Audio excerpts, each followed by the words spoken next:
Welcome to this video. Yeah, this is coverage for game nine of the World Championship match between Carlsen and Anand. And Carlsen is leading by 1 point. And yeah, the challenger has to score a win at some point. Difficult to do with black, but let's see what happened today. To be honest, I don't want to make a big fuss out of this game in this video. You see the playing time of the video. And it is simply the case that we don't really have a game here. I can show you that they played the Berlin again, which is kind of an interesting decision by Anand, offering again this kind of dull opening. Should he play sharper with black? Maybe.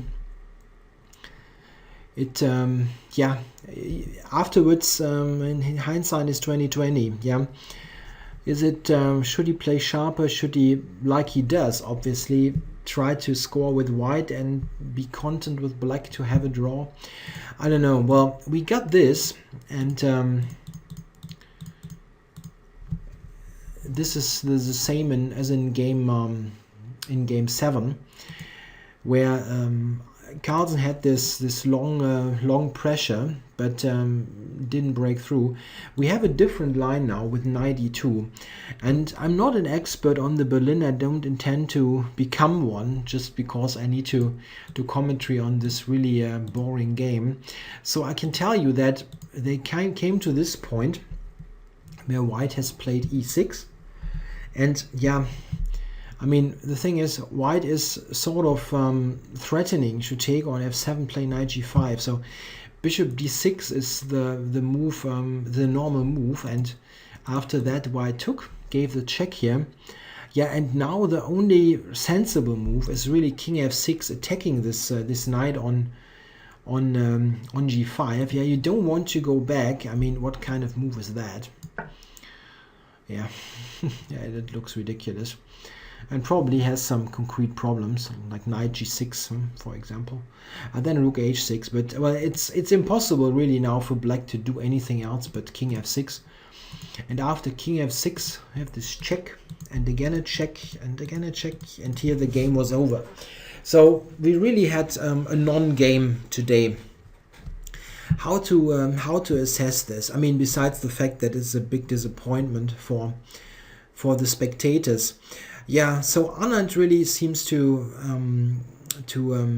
put all his effort into the white games. He has 2 white games left, and in most of the white games he had some pressure. So it's not like he didn't get anywhere in the earlier rounds. Yeah, and Carlsen seems to be content with a quick draw with white, being confident. It seems that he can hold the last 3 games. That's a very pragmatic approach. I mean, he did something similar in the match last year where he sort of played one totally lifeless draw with white, and it was also in the Berlin. But at that point he led by 2 points, so not by just 1 point. So it is a kind of a risky strategy to just allow a draw. Maybe it wasn't so, yeah, I don't know, maybe he didn't really plan to do this from the get-go. But it sort of happened. And here, to be honest, once you are in this position here, it's not so easy to deviate, because, well, king f6, you sort of have to give the check. I mean, yeah, other moves don't make much sense. And here, yeah, how does white continue? Black has the 2 bishops, and it is really not the case that you can do something great here. I mean, if you don't give the check, what do you play? I mean, black is ready to get his stuff into play, like rook e8 or c5. You can easily get the worst position if you try something here. If white intended to fight, he needed to do it earlier. But I really cannot evaluate the theoretical value of this game. If this is a well-known draw, someone that can someone deviate with some which makes some sense, a deviation. Hard to tell. Yeah, well, it's a very, very boring thing to look at, certainly.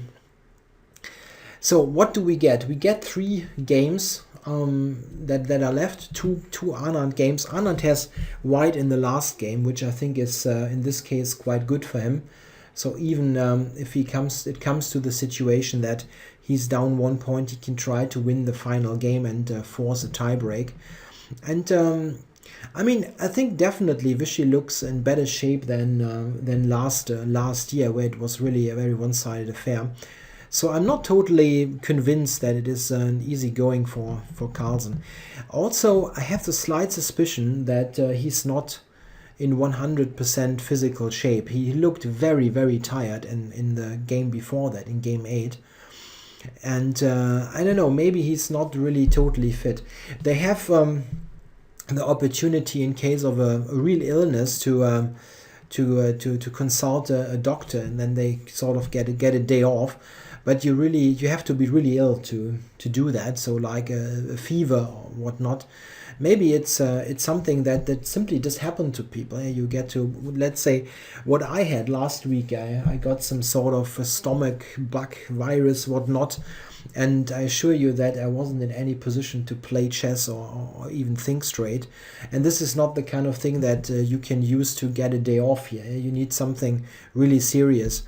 You never know what is happening behind the scenes.